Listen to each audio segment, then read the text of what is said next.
Apakah kamu pernah berdebat dengan orang lain? Kemungkinan besar pernah. Pada saat tertentu, kita pasti pernah mencoba untuk memenangkan sebuah debat. Entah itu di kolom komentar media sosial, di meja makan, di kantor, dan sebagainya. Manusia sepertinya tidak bisa lepas dari dorongan, kebutuhan, dan keinginan untuk berdebat.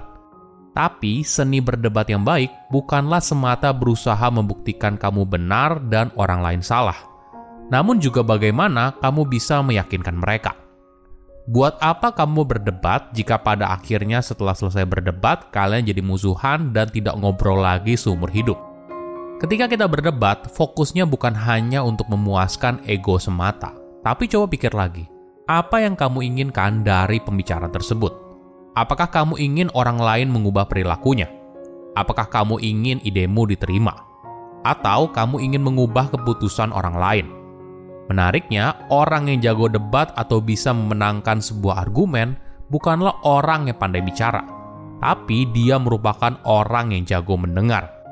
Dia bisa menggugah perasaan orang lain, sehingga apa yang disampaikan bisa menyentuh hati mereka dan pada akhirnya membuat mereka memahami sudut pandang yang disampaikan. Halo semuanya, nama saya Michael, selamat datang di channel saya, Sikutu Buku. Kali ini saya akan bahas bagaimana cara untuk memenangkan sebuah argumen. Ini merupakan rangkuman dari video TED Talk Neil Katyal yang berjudul How to Win an Argument at the US Supreme Court or Anywhere dan diolah dari berbagai sumber. Bagaimana cara kamu membujuk orang lain? Mungkin secara umum kita diajarkan untuk berbicara dengan penuh keyakinan. Tapi bagaimana kalau itu salah? Bagaimana kalau kepercayaan diri justru adalah musuh dari seni membujuk orang lain? Seni membujuk pada dasarnya adalah soal empati. Bagaimana kita bisa masuk ke dalam isi kepala orang lain? Ini yang membuat kamu mendengarkan informasi ini atau membaca sebuah artikel dan sebagainya.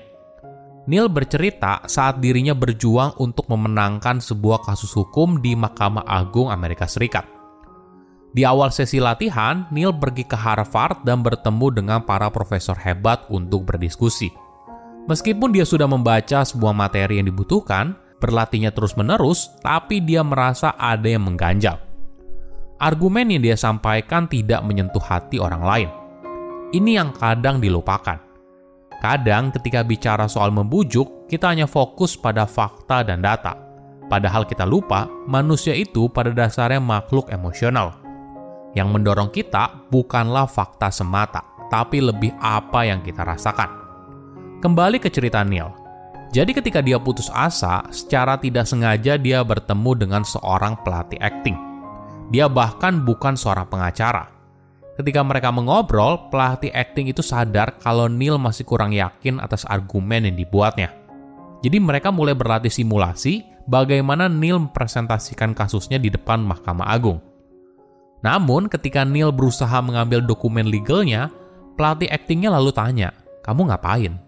Neil lalu menjawab, "Saya ingin mengambil dokumen itu karena semua argumen saya ada di sana." Namun pelatihnya bilang, "Neil, tatap mata saya dan katakan argumenmu." Ketika Neil melakukannya, dia baru sadar kalau apa yang disampaikan baru menyentuh orang lain ketika adanya kontak mata. Di sana terbentuk koneksi emosional. Apakah kamu pernah dengar soal illusion of explanatory depth? Jadi, illusion of explanatory depth menggambarkan kalau kita percaya kita lebih tahu soal sebuah topik daripada kenyataannya. Namun, ketika kita justru diminta untuk menjelaskan, kita kesulitan dan menyadari betapa dangkalnya pengetahuan kita soal topik tersebut. Ada contoh yang menarik. Bayangkan ada alien datang ke bumi dan meminta kamu untuk menjelaskan sebuah konsep rumah. Mungkin sekilas terlihat mudah. Toh kamu sudah tinggal di sebuah rumah sepanjang hidup kamu kan? Tapi ketika kamu mulai menjelaskan soal rumah, ternyata kamu sadar kamu tidak tahu banyak. Misalnya, bagaimana sebuah rumah dibangun? Bagaimana kita akhirnya sebagai manusia bisa tinggal di dalam sebuah rumah? Bagaimana harga sebuah rumah ditentukan? Ini yang menarik.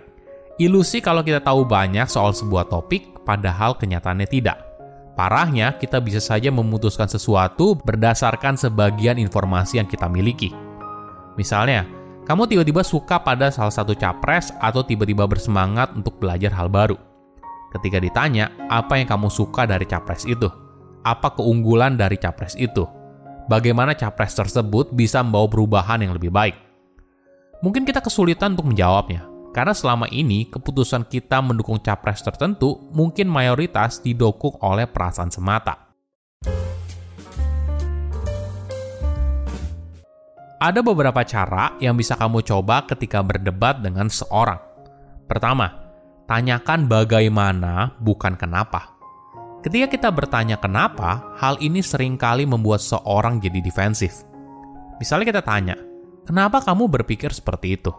Kenapa kamu kok ngefans banget sama capres A?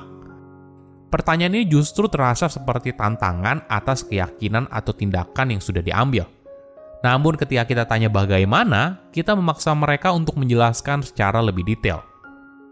Misalnya, bisakah kamu jelaskan program apa yang kamu sukai dari capres A?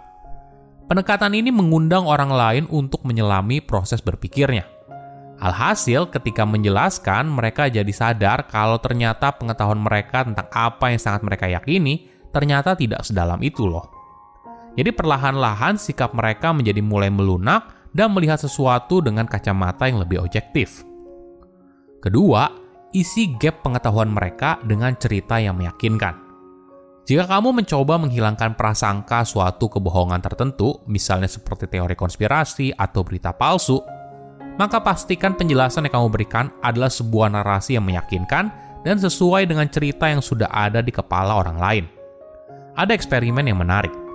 Jadi, para responden membaca sebuah cerita tentang seorang politikus fiktif yang dituduh melakukan korupsi, yang kemudian mengundurkan diri dari jabatan publiknya. Walaupun sudah ada surat keputusan pengadilan kalau dirinya tidak bersalah, para responden tetap tidak percaya. Tapi ketika si peneliti memberikan penjelasan alternatif soal alasan dia mengundurkan diri adalah karena si politikus mendapatkan jabatan yang lain, maka mayoritas responden mengubah pemikirannya. Sama halnya dalam sebuah sidang pembunuhan. Masyarakat akan lebih mungkin menerima kalau tersangka tidak bersalah apabila ada tersangka lain yang muncul. Karena hal ini menjawab pertanyaan dasar seseorang. Siapa sih yang sebenarnya membunuh si korban? Ketiga, bersikap sopan dan baik. Secara umum, seseorang akan lebih rasional dan mengakui batasan dirinya apabila pendekatan dilakukan dengan penuh rasa hormat dan empati. Sebaliknya, jika kita terlalu menggebu-gebu, berusaha membuktikan kalau pandangan kita paling benar, hal ini justru mendorong seorang jadi sangat defensif karena merasa identitasnya terancam. Jadi, apabila yang kamu inginkan adalah mengubah perilaku atau perspektif seorang melalui argumen, maka pendekatan yang lebih lembut justru efektif. Silahkan komen di kolom komentar pelajaran apa yang kalian dapat ketika tahu informasi ini.